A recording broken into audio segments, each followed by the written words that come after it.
Hello दोस्तों, कहानियाँ दिल से यूट्यूब चैनल में आपका स्वागत। दोस्तों आइए कहानी शुरू करते हैं। एक लड़का था, वह काफ़ी गरीब था। उसके पास ना तो कुछ खाने को था और ना ही रहने को घर था। वह अपने दोस्त के घर रहा करता था। उसने एक छोटी सी कंपनी में पेंटिंग का काम शुरू कर दिया। धीरे धीरे उसके पास काफ़ी पैसे हो गए। बाद में वह काफ़ी धनी हो गया, लेकिन अभी भी उसके अंदर कुछ कमी का एहसास होता था। जब वह छोटा था तभी उसके माता पिता इस दुनिया से चले गए थे। उसने कभी प्रेम को नहीं जाना था। एक दिन जब वह अपने किसी काम से बाहर गया था तो उसे एक लड़की दिखी जो कि काफ़ी अच्छी और खूबसूरत थी। वो देखते ही इस लड़के को उस लड़की से प्रेम हो गया। वह काफ़ी देर तक उस लड़की को देखता रहा। कुछ देर बाद वह लड़की वहाँ से चली गई। कुछ दिनों तक यह लड़का उस लड़की को खोजता रहा, लेकिन वह लड़की ना मिली। लेकिन नियति ने उस लड़की को इस लड़की से मिला ही दिया। वह लड़की इस लड़के के घर काम के तलाश में आई हुई थी। लड़के ने लड़की को तुरंत घर के काम के लिए रख लिया। जब वह लड़की इस लड़के से मिलने आई थी तो उस समय यह लड़का कुछ शब्द भी साफ से नहीं बोल पा रहा था, जिससे लड़की को लगा यह लड़का गूंगा है। लड़का भी जान गया था कि यह लड़की हमें गूंगा समझती है। इसके साथ ही साथ यह लड़की समझ गई थी कि यहाँ लड़का इस घर का नौकर है, ना कि मालिक है। अब जब भी यह लड़का उस लड़की के पास जाता तो गूंगा बन जाता है। धीरे धीरे वह लड़की इस लड़की पर काफ़ी रहम खाने लगी। अब उसे इस लड़के के लाचारी पर प्यार होने लगा। लेकिन फिर वह लड़की एक बात से डरकर पीछे हट जाती थी। इस लड़की के भी माता पिता बचपन में ही मर चुके थे।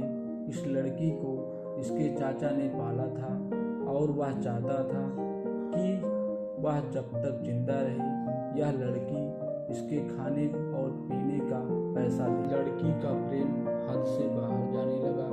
लड़के के एक खांसी पर भी वह लड़की दौड़कर उस लड़के के पास पहुंच जाती थी। अब वह लड़का भी समझ गया कि इस लड़की को मुझसे प्रेम हो गया है। लड़का भी बहुत ज़्यादा उस लड़की से प्रेम करता था। उसने पहले उस लड़की के बारे में सब कुछ पता किया। जब उसे सब पता चल गया तो वह बहुत रोने लगा, क्योंकि उसने गूंगे होने का झूठ बोला था। अब वह दिनों रात रोने लगा। लड़की अपने सैलरी में से लड़के की इलाज करवाने को कहती थी। एक दिन सुबह ही उस लड़की को पता चला कि वह लड़का हॉस्पिटल में भर्ती है। वह दौड़ते हुए जब हॉस्पिटल पहुंची तो उसने देखा कि लड़का बेड पर बेहोश पड़ा है। उसके आसपास काफ़ी मशीनें लगी हुई थी। जब लड़की डॉक्टर के पास पहुंची तो वहां पर डॉक्टर ने उसे बताया कि लड़का अब बोल नहीं सकता। उसने अपने जीभ को काटने की कोशिश की है। इसके साथ ही उस डॉक्टर ने उस लड़की को एक पत्र दिया।